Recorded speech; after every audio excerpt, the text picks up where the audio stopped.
Welcome back, friends. I am Professor Siddhant Kulkarni. In the last two lectures, we have understood the COs, POs, course objectives, outcomes, and syllabus of the first unit. So, our more focus, because the first thing that you must know out of those three prerequisites, the first prerequisite is a vector calculus and coordinate system.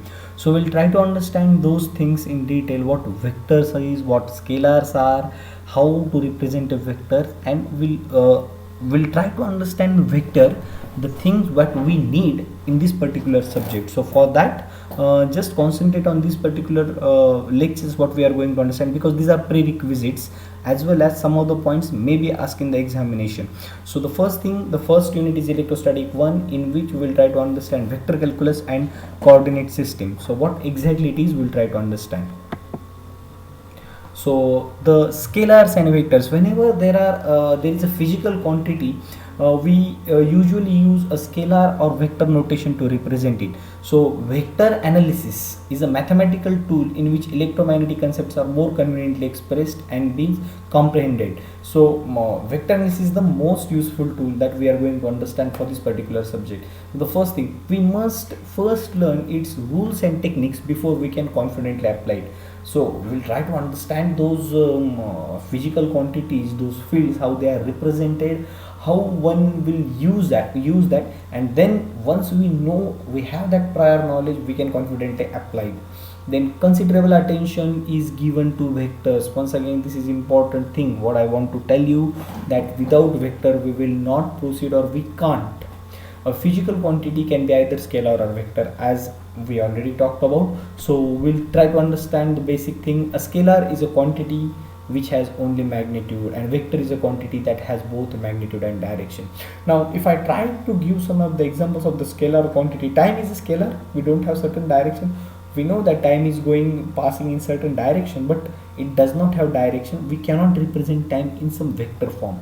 Then mass, if you are standing at this particular thing, maybe gravitational force which is exerted on the particular mass may be a vector, but mass, if we are talking about mass as a physical entity, we will say that it is a scalar entity.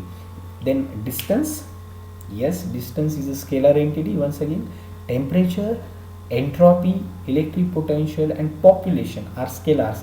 So these are some of the examples of the scalar, while the vector quantity has both magnitude and direction, as we already talked about. So velocity, force, displacement, so certain things which have magnitude as well as direction, we usually call them as vectors.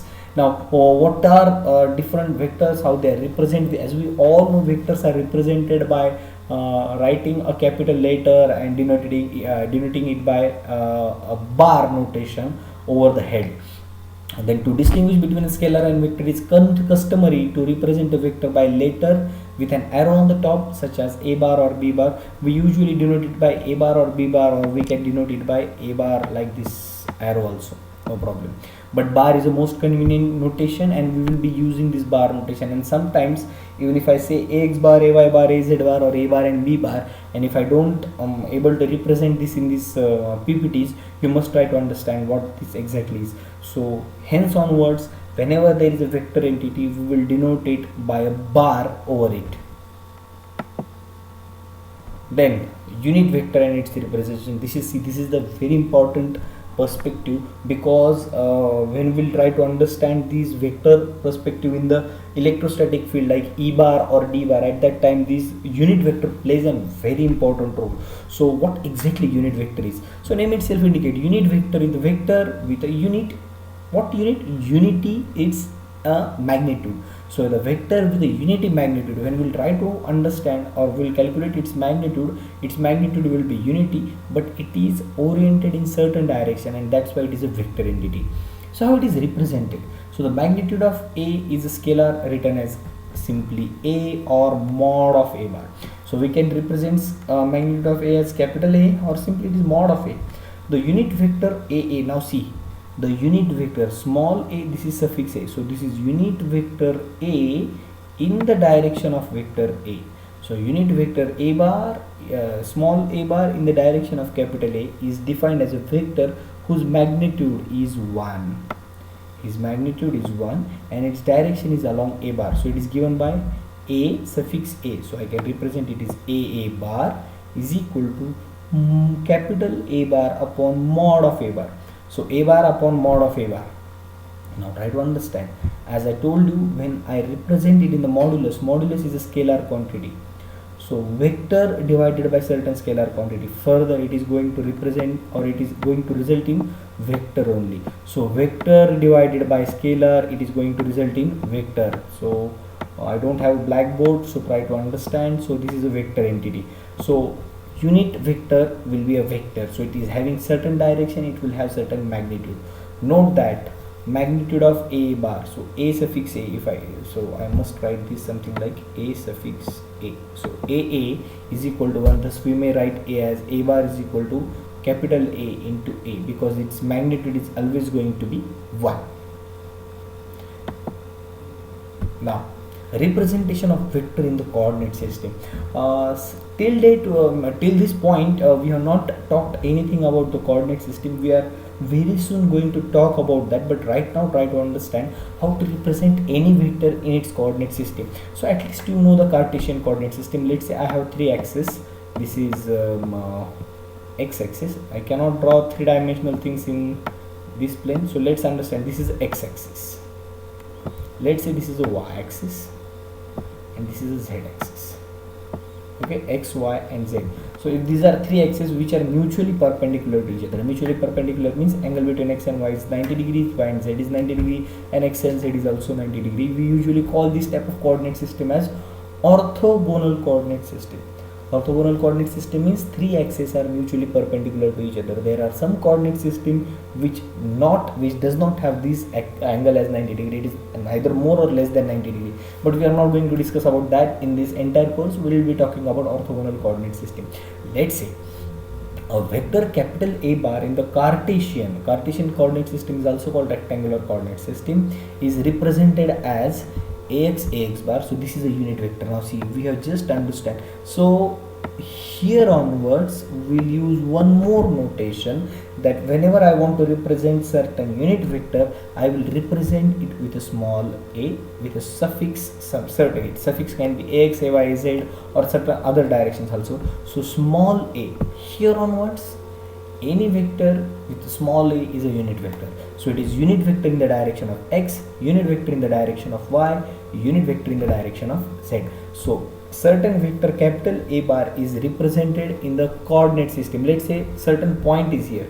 If I want to denote this particular point P, which is having the coordinates x, y, z, or ax, ay, az, then how I can represent that?